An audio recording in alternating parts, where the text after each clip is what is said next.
আচ্ছা, এবার এখন শুনুন, গতকালকে তুমি আরেকটা জিজ্ঞাসা করছিল, একটা হাটে একরকম ব্যক্তি দিয়ে হাট হয় কি? একটা দোকান দিয়ে হাট হবে? হ্যাঁ, হাট বা বাজার একটা দোকান দিয়ে হয় না। একটা হাটে না কি লবণ তেলের দোকান আছে, কাপড়ের দোকান আছে, তাই নয় কি? বহু ধরনের দোকান আছে, দুধেরও দোকান আছে, মদেরও দোকান আছে, জুয়ারও দোকান আছে। জুয়ার আসর বসে গেছে, আছে না? কত কি ধরনের আছে, বহু ধরনের। একই ধরনের ব্যক্তি কি হাটটাতে যাচ্ছে? একটা চাহিদার জন্য যাচ্ছে একজন? না, এক একজনের এক এক রকম চাহিদা নিয়ে যাচ্ছে। এই জগতে বহু, এই জগৎ সংসারে যে বাজার বসেছে বহু রকমের আছে। আগে নিজের উদ্দেশ্যটা কি সেইটা ভালো করে ঠিক করো। হ্যাঁ, রাস্তা দিয়ে যাচ্ছ, ঘুটঘুটি বসেছে, আর একখানে তোমার ওই পুতুল নাচ শুরু হয়েছে, আর একখানে তোমার বাস্তব শুরু হয়েছে, কত ধরনের। হ্যাঁ, বিভিন্ন ধরনের দোকান বসেছে। এখন জুয়ার নেশা যাক, তাই চলে গেল ওই ঘুটঘুটি যেখানে হচ্ছে, বুঝছে? তখন বলছে ভাই তুমি একটু দাও, আমি একটু আসি। তার মানে ও ওখানে। আর একখানে কিছু দূর গিয়ে দেখছে গাদার আসর বসেছে। এখন আর একজন বলতেছে ভাই তোরা একটু সামনে যাও, আমি একটু আসি। তার মানে ওই যে গাদার আসর বসে গেল, বুঝেছে? তা আর একটু মানে যেতে যেতে আর একজন বলতেছিল ভাই তোরা একটু সামনে যা, আমি একটু আসি। তার মানে ও পুতুল নাচ দেখবে, বুঝেছে? এইরকম এক একজনের এক এক রকম, তাদের এক এক রকম উদ্দেশ্য। সকলের উদ্দেশ্য একরকম নয়, সকলের মনের আকাঙ্ক্ষা একরকম নয়। এই জন্য ভগবান এই বিচিত্রতা করে দিয়েছেন ভগবান নিজেই, বুঝেছে? এর মধ্যে যেনারা সুমেধা সম্পন্ন ব্যক্তি, যেনারা বিচক্ষণ ব্যক্তি, তেনারা বেছে নিবে, বুঝেছে? তেনারাই যেতে পারবেন। এই জন্য বলছে কুটিকে গুটি।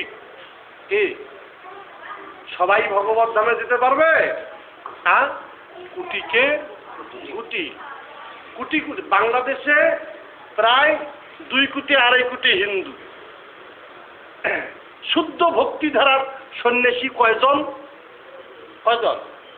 ইসকনের মাত্র 1 জন, আর আমাদের গৌরীয় মঠের মাত্র 3 জন।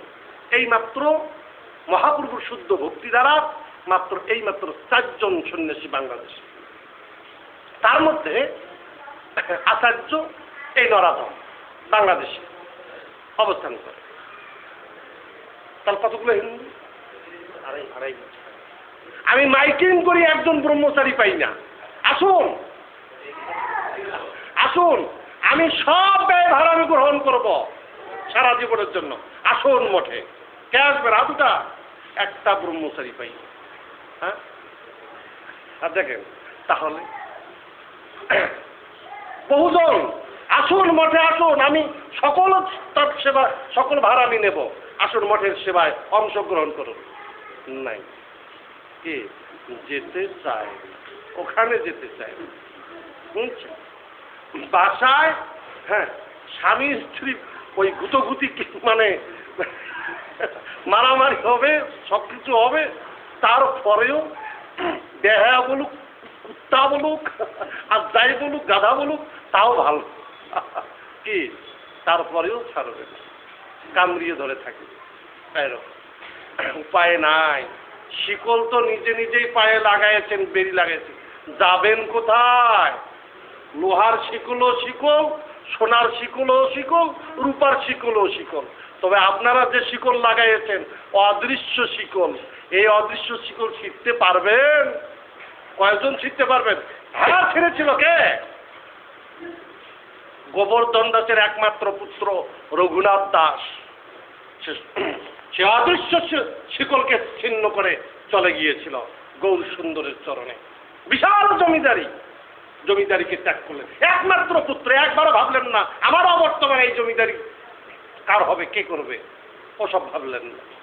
কি হবে হবে, একবার ধরুন সুন্দরী রূপবতী স্ত্রীকে পর্যন্ত তিনি দূরে রেখে চলে গেলেন। রায় রামানন্দ রাজন্য বর্গের রাজন্য বর্গের ছিলেন।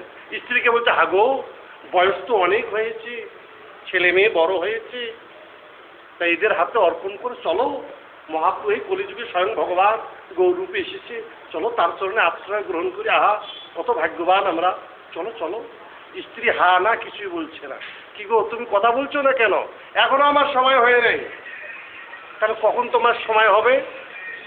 বলো আর দেরি আছে। যে ঠিক আছে বলো কতদিন সময় লাগবে? সময় বলতে আমার এতদিন লাগবে। সেই নির্দিষ্ট দিন ফিরে আসলো। আসার পর এখন স্ত্রীকে বলছে, আগো তুমি তো দিন চেয়ে নিচ্ছ, এখন তো সেই দিন শেষ, এখন কি করবে বলো? স্ত্রী হা না কিছুই বলে না। কথা বলছো না কেন? তখন বলছে, আমার এখনো সময় হয়নি। আরে তুমি সময় চেয়ে নিলে আর তুমি বলছো সময় হয় নাই? ঠিক আছে বলো আর কতদিন লাগবে? আবার সময় দিয়েছি। এভাবে একে একে তিনবার সময় নিয়েছি।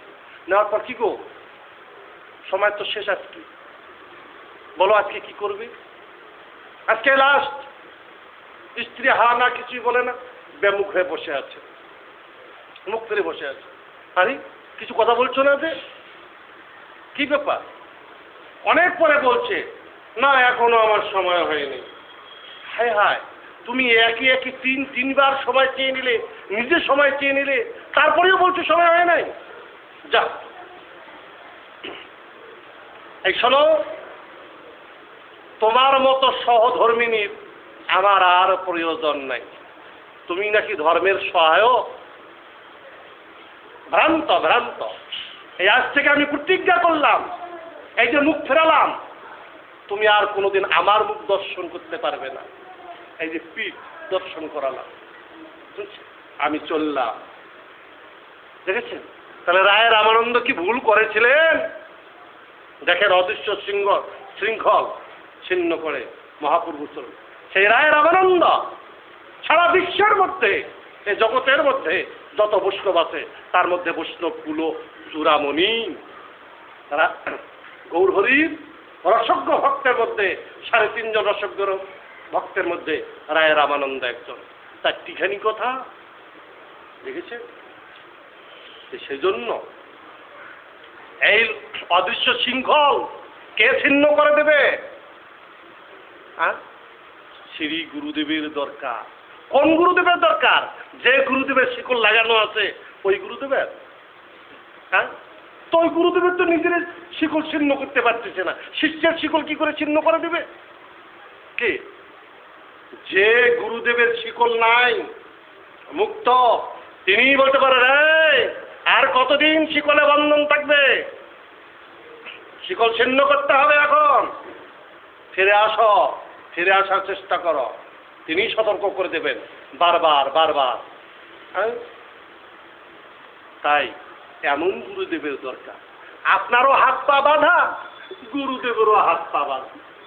আরে রাস্তায় যদি দস্যু ধরে, যদি হাত পা ধরে, দুই বন্ধুর যদি হাত পা বেঁধে রাখে, এক বন্ধু বলছে, দাঁড়া আমি তোমার বন্ধন খুলে দিচ্ছি, ও বন্ধু, দাঁড়া আমি তোমার বন্ধন খুলে দিচ্ছি, ওরা সারা জীবন পারবে?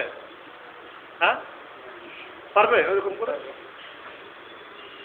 একজন বন্ধন মুক্ত ব্যক্তি বলতে পারে, দাঁড়াও আমি তোমাদের বন্ধন খুলে দিচ্ছি। এই জন্য বুঝতে হবে, এই জন্যই শাস্ত্রে বলছে বদ্ধ গুরু কখনো কোনো বদ্ধ ব্যক্তির উদ্ধার করে দিতে পারে না, অসম্ভব। এই জন্য শাস্ত্র আমাদেরকে জানতে হবে, বোঝার চেষ্টা করতে হবে, বুঝে চলতে হবে, তাহলেই সম্ভব। যদি ভাগ্যক্রমে ইহজন্মে একবার যদি মুক্ত পুরুষের আশ্রয়টুকু গ্রহণ করে, শেষ জীবনে যদি আশ্রয়টুকু গ্রহণ করে, তাহলেও তার কি মঙ্গল আছে, তাহলেও তার ভয় নাই।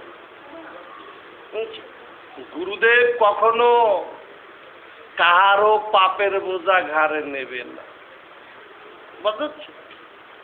গুরুদেবের কর্তব্য শিষ্যকে পাপমুক্ত করা, নাকি পাপমুক্ত করা। আর যদি শিষ্য পাপযুক্ত থাকে, তাহলে গুরুদেবকেও সেই পাপের বোঝা বহন করতে হবে। এই জন্য উপযুক্ত শিষ্যের দরকার।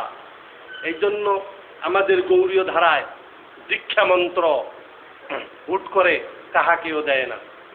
আগে উপযুক্ততা হতে হবে, যখন উপযুক্ত হবে তারপর সে দীক্ষা গ্রহণ করবে, তার আগে নয়। এই জন্য প্রথম আমাদের আগে আশ্রয় গ্রহণ, তারপর যখন যোগ্যতা অর্জন করবে তারপর হরিনাম দীক্ষা, হরিনাম দীক্ষা হওয়ার পর তারপর যখন আরও যোগ্যতা অর্জন করবে, যথার্থ রূপে যখন তৈরি হবে আর তার পিছু পা হওয়ার কোনো সম্ভাবনা নাই, হ্যাঁ, ভ্রষ্ট হওয়ার সম্ভাবনা নাই, তখন তাকে পূর্ণ দীক্ষা দেবে। তার আগে পূর্ণ দীক্ষা হয় না, বুঝছো? এই জন্য গৌরীয় ধারায় পূর্ণ দীক্ষা পাওয়া কঠিন। আর শ্রাদ্ধ